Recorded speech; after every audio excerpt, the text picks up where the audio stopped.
Hello students, welcome to constant exam GK. क्या आप भी आरआरबी ग्रुप डी एग्ज़ाम की तैयारी कर रहे हैं? ये वीडियो आपके लिए काफ़ी इंपॉर्टेंट है। सारे इंपॉर्टेंट एमसीक्यूज़ जो कि आपके फिजिक्स का ये चैप्टर है न्यूटन्स लॉ ऑफ मोशन, इससे रिलेटेड जितने भी एमसीक्यू टाइप्स क्वेश्चन हैं जो कि आपके प्रीवियस ईयर क्वेश्चन से भी लिए गए हैं, तो उन सभी को मैंने विद फैक्ट्स इस वीडियो में समझाऊंगा। तो वीडियो को एंड तक देखना आपके लिए काफ़ी इंपॉर्टेंट है। और हिंदी और इंग्लिश दोनों में ही क्वेश्चंस होंगे जो कि आपके अगर किसी भी मीडियम से अगर आप तैयारी कर रहे हैं, ये वीडियो आपके लिए सूटेबल होगी। तो चलिए बिना टाइम वेस्ट किए वीडियो करते हैं स्टार्ट। वीडियो स्टार्ट करने से पहले आपको बता दूं, हर एक क्वेश्चन के साथ जो भी आपको फैक्ट्स बताऊंगा वो फैक्ट्स भी आप नोट्स बनाते हुए चलिएगा, जैसे कि हर एक क्वेश्चन के साथ 1 से 2 क्वेश्चन एक्स्ट्रा भी ऐड होते जाएँ। पहला क्वेश्चन है, जड़त्व किसी वस्तु का कौन सा गुण है? ऑप्शन बी, अवस्था परिवर्तन का विरोध करना। जड़त्व किसी वस्तु का वह गुण है जिसके कारण अपनी वर्तमान अवस्था को बने रहना चाहती है। यदि वस्तु विराम में है तो वह विराम में, और अगर वस्तु गति में है तो वो गति में बनी रहनी चाहती है। इस अवस्था को बदलने के लिए बाहरी बल की आवश्यकता होती है। जड़त्व वस्तु के द्रव्यमान पर निर्भर करता है। द्रव्यमान जितना अधिक होगा जड़त्व उतना ही अधिक होगा। जड़त्व किस पर निर्भर करता है? मास यानी द्रव्यमान पर। भारी ट्रक को धक्का देकर चलाना कठिन है क्योंकि उसका द्रव्यमान अधिक होता है। वहीं साइकिल को चलाना आसान है क्योंकि उसका द्रव्यमान कम है, इसलिए अधिक द्रव्यमान वाली वस्तुओं को जड़त्व अधिक होता है। और ये रेलवे में बार बार पूछे जाने वाला क्वेश्चन है। नेक्स्ट क्वेश्चन, जड़त्व का विचार सबसे पहले किसने दिया है? ऑप्शन बी, गैलीलियो ने।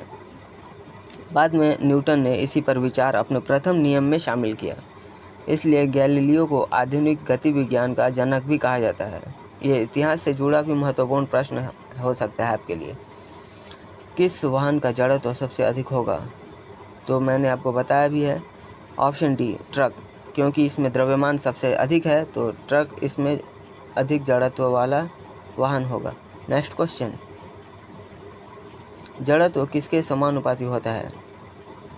मास के। ऑप्शन सी, द्रव्यमान के। न्यूटन के प्रथम नियम को और किस नाम से जाना जाता है? लॉ ऑफ इनर्शिया, जड़त्व का नियम। ऑप्शन सी, इसलिए यह बताता है कि वस्तु अपनी अवस्था तब तक नहीं बदलती है जब तक उस पर असंतुलित बाहरी बल न लगाया जाए। बस के अचानक चलने पर यात्री पीछे क्यों झुकता है? तो option C, inertia of rest के कारण। शरीर का निचला भाग बस के साथ आगे बढ़ता रहता है, लेकिन ऊपरी भाग जो है वो विराम अवस्था बनाए रखना चाहता है। यही जड़त्व का प्रभाव है, इसलिए यात्री पीछे की ओर झुक जाते हैं। इसे इनर्शिया ऑफ रेस्ट कहते हैं। ब्रेक लगाने पर यात्री क्यों आगे झुकता है? तो inertia of motion. Option A is the right answer. अभी मैंने आपको बताया है। कालीन को पीटने पर धूल क्यों निकल जाती है? Option B, inertia of rest के कारण। पेड़ की शाखा हिलाने पर फल क्यों गिरते हैं? Option C, inertia of rest, ये भी इसका उदाहरण है। नेक्स्ट क्वेश्चन, रेखीय संवेग क्या है? Option B, mass into velocity है, द्रव्यमान इंटू वेग। देखिए, संवेग किसी वस्तु की गति की मात्रा को दर्शाता है। इसका सूत्र है m इंटू वी, यानी जहाँ m द्रव्यमान है और v वेलोसिटी है। किसी वस्तु का द्रव्यमान या वेग जितना अधिक होगा उसका समवेग उतना ही अधिक होगा। रेलवे में मोमेंटम का सीधा सूत्र कई बार पूछा जाता है, याद रखिएगा। समवेग का SI इकाई क्या है? Option C, kg into metre पर सेकेंड। मोमेंटम यानी संवेग किस प्रकार की राशि है? ऑप्शन बी, वेक्टर क्वांटिटी है। संवेग में परिमाण और के साथ दिशा भी होती है, इसलिए यह वेक्टर यानी सदिश राशि है। यह दिशा बदलती है और संवेग भी बदल जाता है। इसी कारण टक्कर वाले ये जो कि इस तरह के क्वेश्चन जो हैं आपके एग्ज़ाम में पूछे जाते हैं ताकि आपको कंफ्यूज किया जा सके। संवेग दोगुना कब हो जाता है? द्रव्यमान या वेग दोगुना हो जाए तब। Momentum is equal to m/v होता है, इसलिए यदि द्रव्यमान दोगुना हो जाए और वेग समान रहे तो मोमेंटम दोगुना हो जाता है। इस प्रकार यदि वेग दोगुना हो जाए और द्रव्यमान समान रहे तो भी मोमेंटम दोगुना हो जाएगा। यह न्यूमेरिकल क्वेश्चंस के आधार पर आपके सूत्र हैं, इसको भी आप नोट्स बनाते हुए चलिएगा। 5 kg द्रव्यमान की वस्तु 4 मीटर पर सेकंड से चल रही है, उसका संवेग कितना होगा? देखिए आ गया आपका, तो राइट आंसर होगा 5 × 4 × 20। तो option B is the right answer. आपको इसका सूत्र पता है, P = mv, तो मास और वेलोसिटी आपको पता है, इसका आंसर आप निकाल सकते हैं। न्यूटन का दूसरा नियम बल को किससे जोड़ता है? ऑप्शन बी, मोमेंटम से। जितनी तेज़ी से मोमेंटम बदलेगा उतना अधिक फोर्स लगेगा। इसी नियम से आगे चलकर F = ma का सूत्र मिलता है। F = ma किस नियम से प्राप्त होता है? Second law of motion. Newton का दूसरा नियम ये बताता है कि बल संवेग परिवर्तन की दर के समानुपाती होता है। इसी नियम से फोर्स का प्रसिद्ध सूत्र प्राप्त होता है। नेक्स्ट क्वेश्चन, बल की SI इकाई क्या है? ऑप्शन बी, न्यूटन है। बल की SI इकाई न्यूटन। 1 न्यूटन का बल वह है जो 1 kg द्रव्यमान की वस्तु में 1 मीटर पर सेकंड स्क्वायर का त्वरण उत्पन्न करे। यह न्यूटन के दूसरे नियम से ही परिभाषित होती है। क्रिकेट खिलाड़ी गेंद पकड़ते समय हाथ पीछे क्यों खींचता है? ऑप्शन बी, फोर्स कम करने के लिए। न्यूटन के दूसरे नियम के अनुसार समय बढ़ने पर फोर्स कम हो जाता है, इससे हाथ पर चोट नहीं लगती है और यह इम्पल्स और सेकंड लॉ दोनों का उत्कृष्ट उदाहरण है। कराटे खिलाड़ी बर्फ़ की सिल्ली कैसे तोड़ देता है? ऑप्शन सी, बहुत अधिक बल कम समय में लगता है।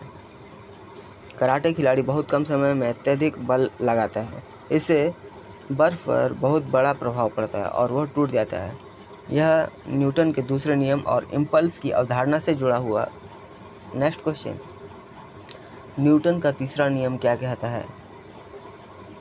राइट आंसर होगा option B, every action has an equal and opposite reaction. यानी न्यूटन के तीसरे नियम के अनुसार प्रत्येक क्रिया के बराबर विपरीत दिशा में प्रतिक्रिया होती है। दोनों बल एक साथ उत्पन्न होते हैं, इनका परिमाण समान लेकिन दिशा विपरीत होती है। यह नियम प्रकृति में हर जगह दिखाई देता है। रेलवे परीक्षा में ये सीधे आपसे पूछा जाता है। नेक्स्ट क्वेश्चन, बंदूक का पीछे झटका खाना किसका उदाहरण है? Option C, third law of motion का। रॉकेट ऊपर की ओर उड़ता है। Option C, action reaction principle के कारण। रॉकेट अपने नीचे की ओर गैसों को बहुत तेज़ी से फेंकता है, यह एक्शन है। इसके परिणाम स्वरूप रिएक्शन के रूप में रॉकेट ऊपर की ओर बढ़ता है। यही कारण है कि रॉकेट अंतरिक्ष में भी काम कर सकता है। यह न्यूटन के तीसरे नियम का सबसे महत्वपूर्ण अनुप्रयोग है। क्रिया और प्रतिक्रिया बल किस पर लगते हैं? ऑप्शन बी, डिफरेंट ऑब्जेक्ट पर। नाव से कूदने पर नाव पीछे क्यों हटती है? Right answer option C, Newton के थर्ड लॉ ऑफ मोशन के कारण। संवेग संरक्षण का नियम क्या कहता है?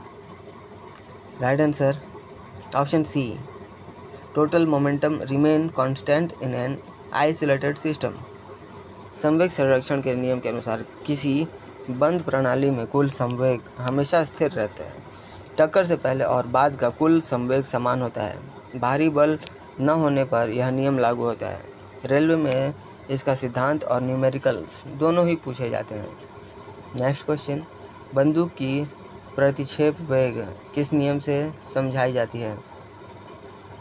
कंजर्वेशन ऑफ मोमेंटम से समझाई जाती है। आवेग क्या है? Right answer option B, force into time है।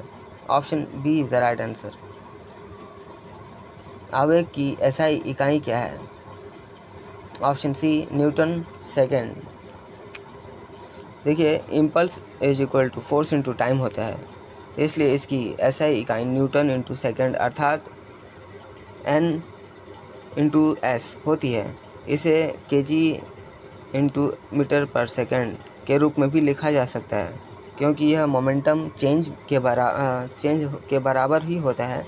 और ये एक महत्वपूर्ण तथ्यात्मक प्रश्न है आपके एग्जाम पॉइंट ऑफ व्यू से। नेक्स्ट क्वेश्चन, कार में एयर बैग किस सिद्धांत पर कार्य करता है? Option B impulse. दुर्घटना के समय एयर बैग व्यक्ति के रुकने का समय बढ़ा देता है और समय बढ़ने से लगने वाला बल कम हो जाता है। इससे चोट की संभावना कम हो जाती है। यही इम्पल्स का व्यावहारिक उपयोग है। आधुनिक वाहनों में सुरक्षा के लिए इसका प्रयोग किया जाता है। सो स्टूडेंट्स, ये थे जितने भी इम्पॉर्टेंट क्वेश्चंस, उन सभी को मैंने इस वीडियो में कवर किया है। वीडियो से आपको हेल्प मिली है, वीडियो पर एक लाइक ज़रूर करिएगा। चैनल पर नए हैं तो चैनल को भी ज़रूर सब्सक्राइब करिए, क्योंकि आरआरबी ग्रुप डी एग्ज़ाम से रिलेटेड सारे इंपॉर्टेंट प्रीवियस ईयर क्वेश्चंस, उन सभी को मैं कवर करता हुआ चल रहा हूं और उन सारे टॉपिक्स को कवर कर रहा हूं जो कि आपके एग्ज़ाम पॉइंट ऑफ व्यू से इम्पॉर्टेंट है। और उसका प्लेलिस्ट भी मैंने आपको अपने चैनल पर बनाकर दे दिया है, वहाँ सारे टॉपिक्स आपको एक साथ मिल जाएंगे। तो जाइए और उन सभी टॉपिक्स को चेकआउट करिए। तो मिलते हैं नेक्स्ट वीडियो में, तब तक के लिए कीप वॉचिंग, कीप प्रिपेयर।